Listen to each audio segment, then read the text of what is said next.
आज हम पढ़ेंगे डॉपलर्स इफेक्ट। तो सबसे पहले ये समझेंगे क्या डॉपलर इफेक्ट होता है और उससे पहले ये समझेंगे क्या डॉपलर इफेक्ट नहीं होता है। ठीक।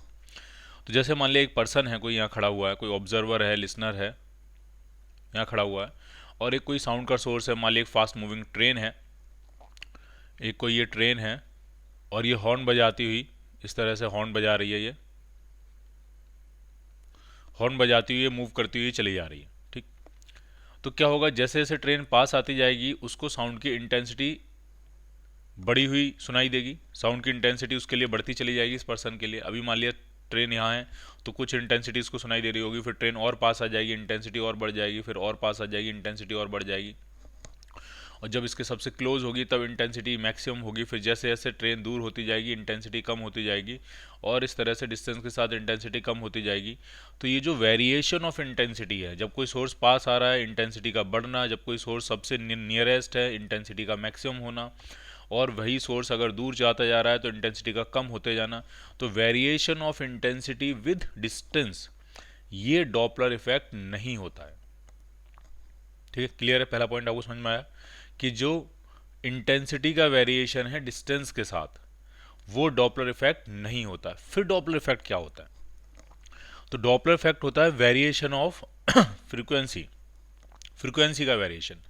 जब ट्रेन पास आ रही है तो इसको जो फ्रीक्वेंसी सुनाई देगी वो एक्चुअल से ज़्यादा सुनाई देगी, और जब ट्रेन दूर जा रही होगी तब इसको जो फ्रीक्वेंसी सुनाई देगी वो एक्चुअल से कम सुनाई देगी। दूसरी बात, अगर ट्रेन मान लिया कांस्टेंट वेलोसिटी से आ रही है, वी टी कांस्टेंट है, और ऑब्जर्वर हमारा, लिसनर हमारा कहाँ है? रेस्ट में है। क्लियर? तो जब ट्रेन पास आ रही होगी तो इसको फ्रीक्वेंसी जो सुनाई देगी वो एक्चुअल से ज़्यादा सुनाई देगी, ज़्यादा होती नहीं चली जाएगी। जबकि इंटेंसिटी क्या हो रही थी, जब ट्रेन यहाँ थी तो कुछ थी, फिर और पास आ गई इंटेंसिटी और ज़्यादा होगी, फिर और पास आ गई इंटेंसिटी और ज़्यादा होगी, फिर और पास आ गई इंटेंसिटी और ज़्यादा होगी। इंटेंसिटी लगातार बढ़ती चली जा रही थी, यहाँ पे फ्रीक्वेंसी बढ़ती नहीं चली जाएगी, यहाँ पे फ्रीक्वेंसी बड़ी होगी और वो कांस्टेंट होगी, वो बढ़ती नहीं चली जाएगी। जैसे मान लिया एक्चुअल फ्रीक्वेंसी जो है, ये हॉर्न प्रोड्यूस कर रहा है 500 हर्ट्ज, और ये ट्रेन पास आ रही है किसी वेलोसिटी वीटी से, तो इसको जो सुनाई दे रही होगी हो सकता है 520 हर्ट्ज इसको सुनाई दे रही है। तो इसको 520 हर्ट्ज ही सुनाई देगी, और वो इस बात पर डिपेंड नहीं करेगी कि ट्रेन इससे इतना दूर है, कि ट्रेन और पास आ गई है, कि ट्रेन और पास आ गई है, कि ट्रेन और पास आ गई है। ठीक है, इस बात पर डिपेंड, डिस्टेंस पर डिपेंड नहीं करेगी, वो सिर्फ वेलोसिटीज़ पर डिपेंड करती है। जबकि इंटेंसिटी जो होती है वो वेलोसिटी पे डिपेंड नहीं करती है, वो डिस्टेंस पे डिपेंड करती है।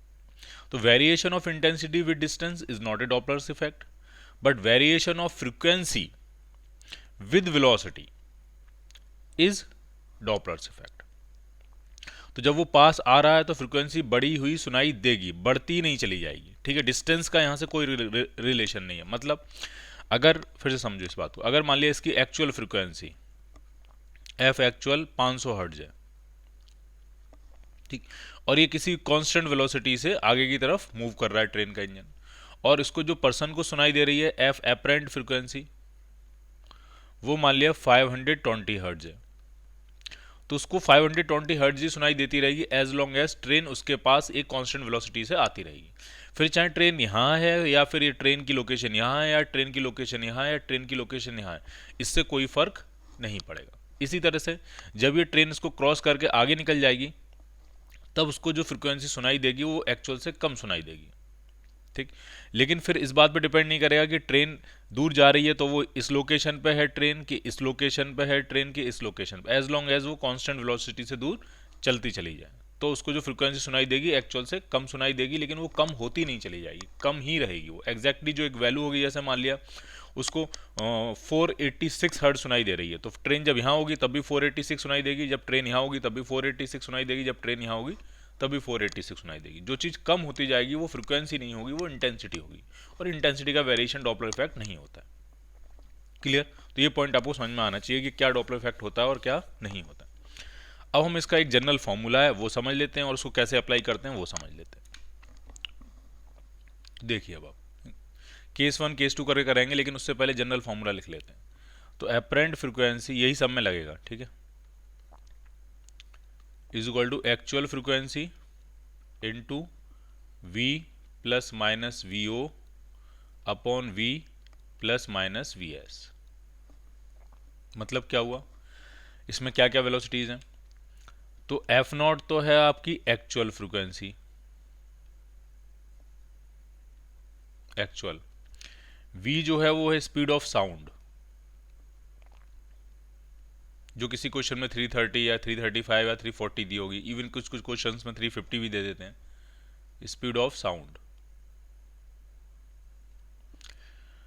और वी ओ जो है वो है स्पीड ऑफ ऑब्जर्वर,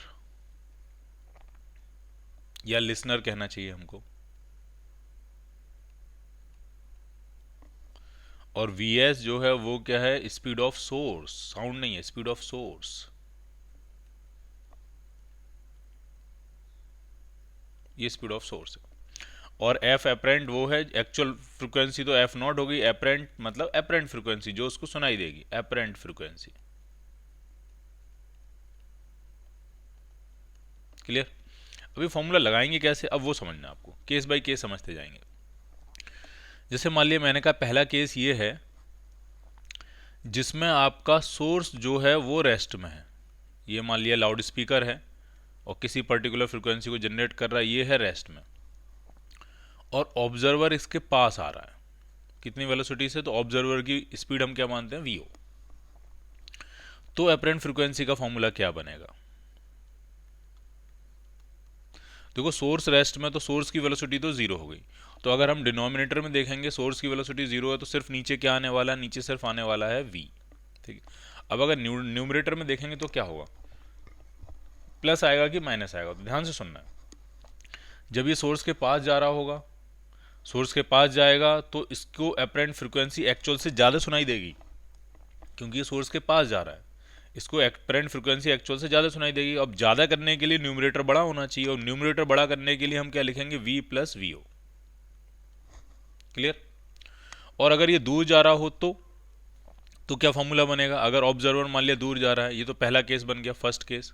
ठीक, अगर मान लिया ऑब्जर्वर वीओ से दूर जा रहा है, सेकंड केस की बात अगर हम करें, तो फर्स्ट केस का एपरेंट फॉर्मूला ये है, सेकंड केस में क्या बन जाएगा, तो बिल्कुल ऐसा ही रहेगा, f apparent is equal to f naught, नीचे रहेगा v, ऊपर आएगा v minus v o. V minus v o क्यों आया, क्योंकि जब दूर जा रहा है तो उसको फ्रीक्वेंसी एपरेंट फ्रीक्वेंसी एक्चुअल से कम सुनाई देगी। अब कम करने के लिए न्यूमरेटर को छोटा करना पड़ेगा, छोटा करने के लिए न्यूमरेटर में लिखेंगे v माइनस वी ओ।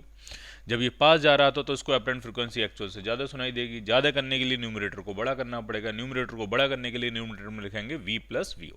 तो ये दोनों लॉजिक आपको समझ में आ गए होंगे। अब यही लॉजिक हम लगाएंगे, ऑब्जर्वर तो मूव करा लिया, अब हम मूव कराएंगे सोर्स को। ठीक है, तो तीसरा केस देखिए, थर्ड केस। अब सोर्स जो है ये ऑब्जर्वर के पास जा रहा है वी एस की स्पीड से, और ऑब्जर्वर आपका रेस्ट में है। अब एपरेंट फ्रीक्वेंसी का फॉर्मूला क्या बनेगा,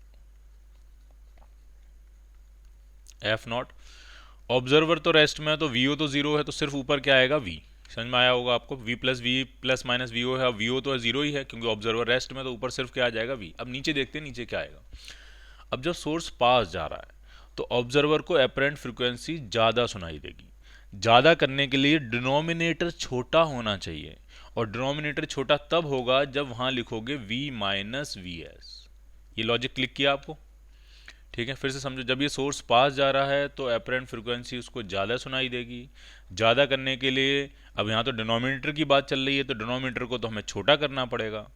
ठीक है, अगर न्यूमरेटर की बात होती तो न्यूमरेटर को हम बड़ा कर देते, लेकिन यहाँ तो डिनोमिनेटर की बात हो रही है तो डिनोमिनेटर को हमें छोटा करना पड़ेगा। अब छोटे करने के लिए नीचे क्या लिखेंगे, v माइनस वी एस। और यहीं पे फोर्थ केस भी समझ लेते हैं कि अगर ये वी एस की स्पीड से क्या जा रहा हो, फोर्थ केस वी एस की स्पीड से दूर जा रहा हो, तो एपरेंट फ्रीक्वेंसी क्या हो जाएगी। तो अब आप समझ गए होंगे, लेकिन लॉजिक फिर से बोला जाएगा, फिर से सुना जाएगा ताकि ये दिमाग में बैठे और आपको भी साथ साथ बोलना है। ऑब्जर्वर तो रेस्ट में है, तो ऑब्जर्वर की जगह तो सिर्फ v लिखा जाएगा, प्लस माइनस वी ओ तो जीरो है। अब नीचे क्या लिखा जाएगा, तो सिंस सोर्स दूर जा रहा है, सोर्स दूर जा रहा है तो फ्रीक्वेंसी उसको कम सुनाई देगी, फ्रीक्वेंसी कम करना है तो डिनोमिनेटर को बढ़ाना पड़ेगा, बढ़ाने का मतलब यहाँ क्या लिखेंगे, v प्लस वी एस। तो ये चारों लॉजिक आपको क्लियर होने चाहिए, ये थर्ड केस का हो जाएगा और ये फोर्थ केस का हो जाएगा। ऑब्जर्वर पास जा रहा है तो क्या करना है, सोर्स पास जा रहा है तो क्या करना, ऑब्जर्वर दूर जा रहा है तो क्या बात हो रही है, और सोर्स दूर जा रहा है तो क्या बात हो रही है। ठीक, अब इनके मिक्स्ड एग्जाम्पल्स होंगे, वो भी समझ लेते हैं। मिक्स्ड एग्जाम्पल में क्या होगा, जैसे एक फिफ्थ केस लेते हैं जिसमें दोनों मूव कराते हैं, तो दोनों मूव कराने की कई वैरायटी हो जाएगी। तो एक केस ये समझ लेते हैं, जैसे मान लिया ये दोनों एक ही डायरेक्शन में जा रहे हैं, ये जा रहा है वी एस से इधर और ऑब्जर्वर भी उसी डायरेक्शन में जा रहा है वी ओ से, और दोनों को इंडिपेंडेंटली सोचेंगे हम। ठीक, कैसे, ध्यान से सुनना आप। हम लिखने जा रहे हैं एपरेंट फ्रीक्वेंसी का formula is equal to actual मतलब एफ नॉट। ऊपर बात करते हैं, तो जब ऑब्जर्वर आपका दूर जा रहा होता है तो इसकी वजह से फ्रीक्वेंसी कम होती है, और कम करने के लिए ये न्यूमरेटर को छोटा करना पड़ेगा। तो क्या लिखेंगे हम, v माइनस वी ओ। सिर्फ ऑब्जर्वर पे ध्यान दिया हमने, सोर्स की तरफ देखा भी नहीं। इंडिपेंडेंटली सोचना आपको कि ऑब्जर्वर के मोशन से क्या इफेक्ट पड़ेगा, फिर सोर्स के बारे में आएंगे। अब सोर्स पे आ जाते हैं। सोर्स देखा जाए तो ऑब्जर्वर के पास आने की कोशिश कर रहा है, तो ऑब्जर्वर के अगर पास आने की कोशिश कर रहा है तो इससे फ्रीक्वेंसी बढ़ेगी, और फ्रीक्वेंसी बढ़ने के लिए डिनोमिनेटर छोटा होना चाहिए, और डिनोमिनेटर छोटे होने के लिए क्या लिखेंगे, v माइनस वी एस। तो ये इसका फॉर्मूला बनेगा। अगर आपको लॉजिक एकदम से दिमाग में नहीं बैठ रहा है तो आप वीडियो को फिर से देख सकते हो, पीछे जाके जितना हिस्सा नहीं समझ में आया उतना हिस्सा आप फिर से सुन सकते हो। ठीक, अगला केस देखते हैं, सिक्स्थ। इसमें अगर दोनों एक दूसरे की तरफ आ रहे हो तो क्या होगा, ये वी एस से इधर आ रहा है और जो हमारा ऑब्जर्वर है ये वी ओ से इधर आ रहा है। अब क्या होगा, तो फिर से एफ एपरेंट का फॉर्मूला लिखेंगे हम, is equal to f naught. फिर से एक एक करके बात करेंगे। पहले ऑब्जर्वर से बात करते हैं। ऑब्जर्वर कह रहा है मैं सोर्स के पास जा रहा हूं, तो मेरे इस मोशन से फ्रीक्वेंसी बढ़नी चाहिए। फ्रीक्वेंसी बढ़ाने के लिए न्यूमरेटर को बढ़ाना पड़ेगा, और बढ़ाने का मतलब है वहां लिखेंगे v प्लस वी ओ। ठीक, अब सोर्स से बात कर लेते हैं। सोर्स कहेगा मैं भी ऑब्जर्वर के पास जा रहा हूं, मेरे इस मोशन से भी फ्रीक्वेंसी बढ़नी चाहिए। बढ़ाने के लिए डिनोमिनेटर को छोटा करना पड़ेगा। अब छोटे करने का मेथड क्या है, क्या लिखेंगे, v माइनस वी एस। तो इसका ये बन गया। मैं ये बिल्कुल नहीं आपसे कह रहा हूँ कि इतने सारे फॉर्मूले आप याद कर लो, आपको याद तो सिर्फ ये वाला फॉर्मूला करना है, सिर्फ ये वाला फॉर्मूला आपको याद करना है। बाकी तो ऑटोमेटिकली सिचुएशन के हिसाब से आप क्रिएट कर लोगे तुरंत। ठीक, और देख लेते हैं केस।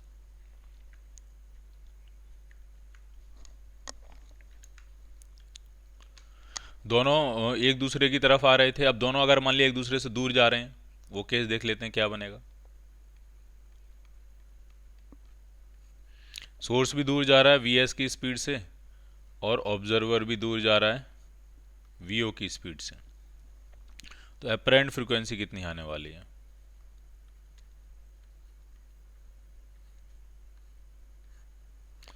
ऑब्जर्वर दूर जा रहा है, दूर जाने से फ्रीक्वेंसी कम होगी। कम करने के लिए न्यूमरेटर को छोटा करना पड़ेगा, तो न्यूमरेटर में लिखेंगे v माइनस वी ओ। अब बात करते हैं सोर्स की। सोर्स भी दूर जा रहा है, दूर जाने से फ्रीक्वेंसी कम होगी। कम होगी तो कम करना है तो डिनोमिनेटर को बड़ा करना पड़ेगा। तो बड़े करने के लिए आप क्या लिखोगे वहाँ पे, v प्लस वी एस। तो इस तरह से हमने कई सारे केसेस कर लिए हैं। तो आपको ये क्लियर हो रहा होगा कि हमें वेलोसिटीज़ की एक्सप्रेशन किस तरह से सेट करने हैं। ठीक, अब उसमें एक और इंपॉर्टेंट पॉइंट होता है, जरा वो भी समझ लेते हैं।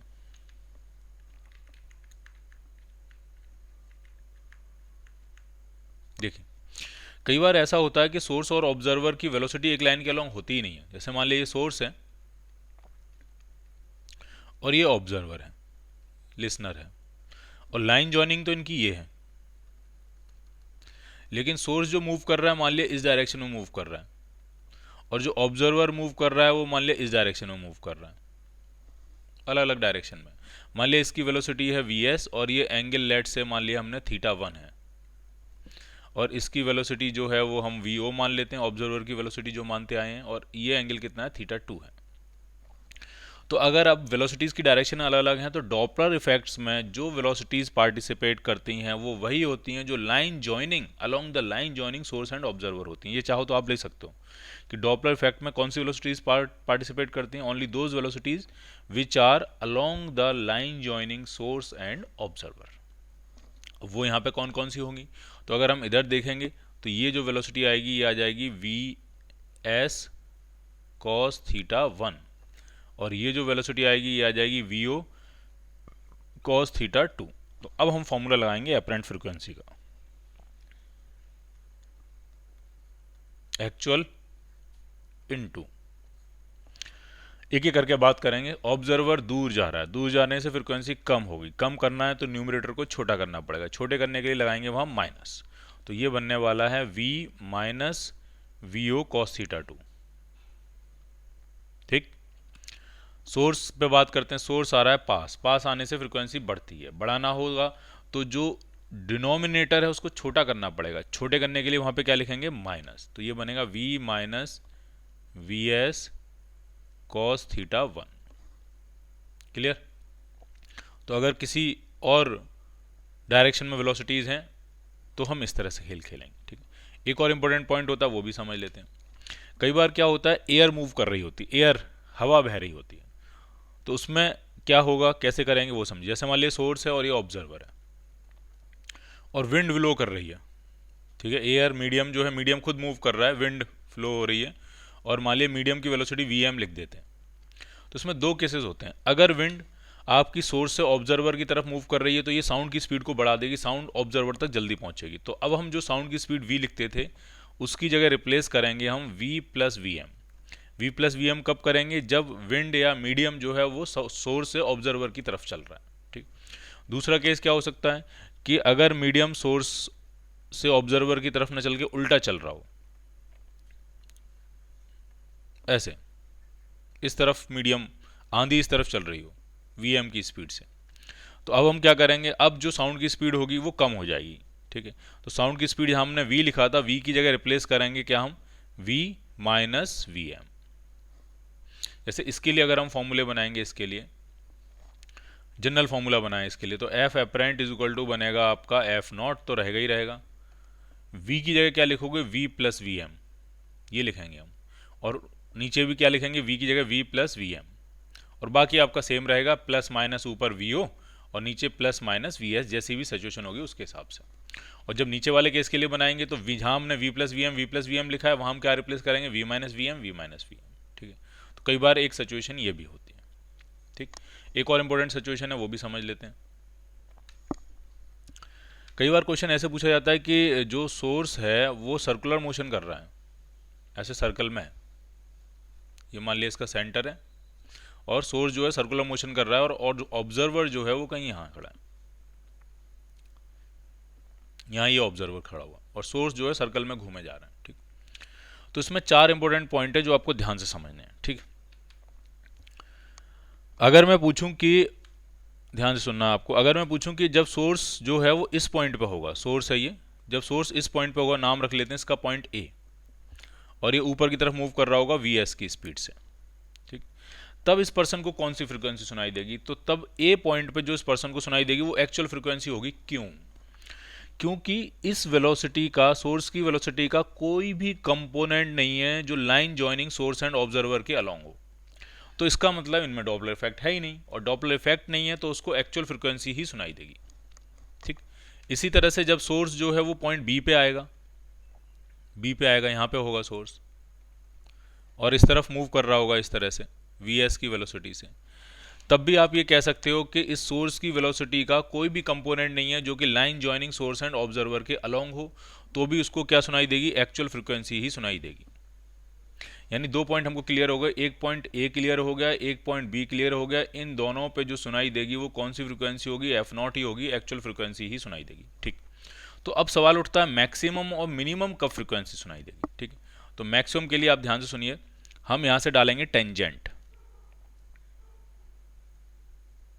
ये टेंजेंट यहां पड़ी। ठीक, अब ये वो लोकेशन है, ये वो लोकेशन है, जब यहां पे सोर्स आएगा तो उसकी पूरी की पूरी वेलोसिटी, पूरी की पूरी वेलोसिटी जो है vs, वो line joining source and observer के अलोंग होगी, पूरी की पूरी velocity line joining source and observer के अलोंग है।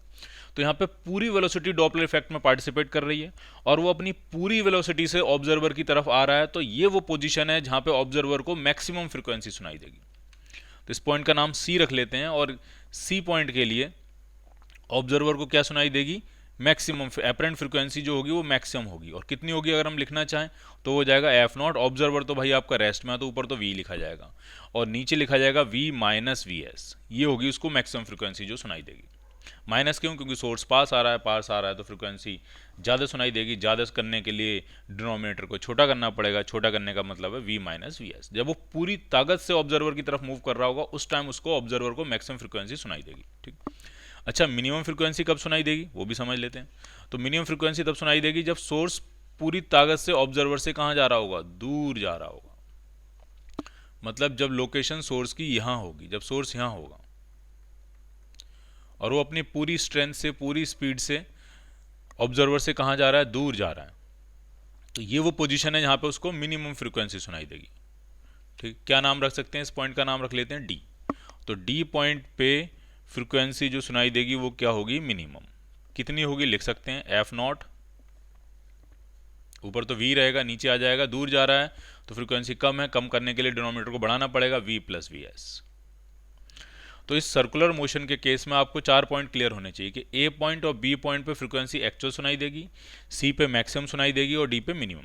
अच्छा, ए और बी में एक और खास बात है कि ए पॉइंट सबसे नियरेस्ट है तो ए पॉइंट पे इंटेंसिटी उसको मैक्सिमम सुनाई देगी।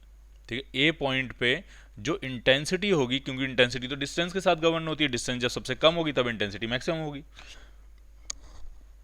तो ए पॉइंट पे इंटेंसिटी मैक्सिमम सुनाई देगी। जबकि बी पॉइंट पे क्या होगा? इंटेंसिटी मिनिमम सुनाई देगी।